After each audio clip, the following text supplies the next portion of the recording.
কালবৈশাখীর কারণে প্রায় ১.৫ ঘন্টা বন্ধ থাকার পর আবার পাটুরিয়া দৌলতদিয়া ও আরিচা কাজিরহাট নৌ রুটে ফেরি চলাচল শুরু হয়েছে। এ বিষয়ে বিস্তারিত জানাতে দৌলতদিয়ার ফেরিঘাট থেকে সরাসরি যুক্ত হচ্ছেন প্রতিনিধি মোহাম্মদ সুজন খন্দকার। সুজন, এখন কি অবস্থা দেখতে পাচ্ছেন? ফেরি চলাচল চালু হয়েছে, কিন্তু এই যে দুর্যোগপূর্ণ আবহাওয়ায় এই আবহাওয়ার মধ্যেই যে ফেরি চলাচল করছে, এটি আসলে কতটা নিরাপদ দেখতে পাচ্ছেন? জি, ধন্যবাদ আপনাকে। আপনি যেমনটি বলছিলেন, এখন থেকে কিছুক্ষণ আগে অর্থাৎ আজ সকাল ৭টা ১০ নাগাদ প্রচণ্ড কালবৈশাখী ঝড়ের কারণে কিন্তু পাটুরিয়া দৌলতদিয়া এবং আরিচা কাজিরহাট নৌ রুটে ফেরি চলাচল বন্ধ হয়ে গিয়েছিল এবং প্রায় ১.৫ ঘন্টা পরে ঝড়ের প্রকোপ কমে যাওয়ার কারণে আবারও ফেরি চলাচল শুরু হয়েছে। কিন্তু এখনও কিন্তু গুঁড়ি, গুঁড়ি বৃষ্টি পড়ছে এবং এই যে লম্বা সময় ফেরি চলাচল বন্ধ থাকার কারণে দুই পারে ঘাটের দুই পারে বিশেষ করে পাটুরিয়ার পারে কিন্তু ব্যাপক যানজট সৃষ্টি হয়েছে।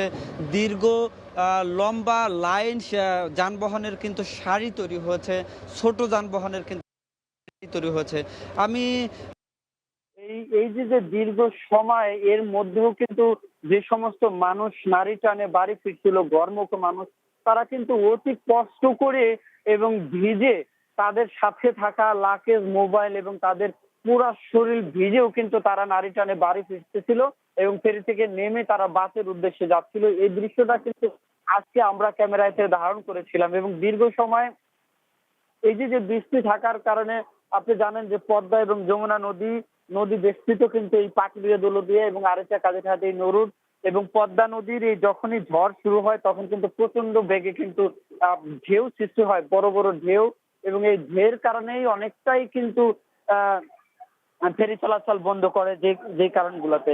এর পাশাপাশি আমি আপনাকে বলি যে এইবার এই নৌরুটের নিরাপদ ঈদ যাত্রা নির্বিঘ্ন করার জন্য ২ নৌরুটে মোট ২৩টি ফেরি এবং ৩২টি লঞ্চ কিন্তু বিআইডব্লিউটিসি কর্তৃপক্ষ সচল রেখেছে এবং সকাল থেকে গুড়ি গুড়ি সকাল থেকে কিন্তু ঝড়ের প্রকোপে ফেরি বন্ধ এবং তারপরে এখনো যে গুড়ি গুড়ি যে বৃষ্টি হচ্ছে, এতে কিন্তু চরম বিপাকে পড়েছে যে সমস্ত মানুষ নারী টানে বাড়ি ফিরছে তারা। এবং আমি যাত্রীদের সাথে কথা বলেছি, তারা বলতেছিল যে রাত পোহালে ঈদ, এখন ঝড় বা বৃষ্টি কোনো কিছুই তাদেরকে আসলে থামানোর মতো সুযোগ রাখে না। যে কোনো উপায়ে তারা তাদের গন্তব্য অর্থাৎ নারী টানে তারা বাড়ি ফিরবে, এরকম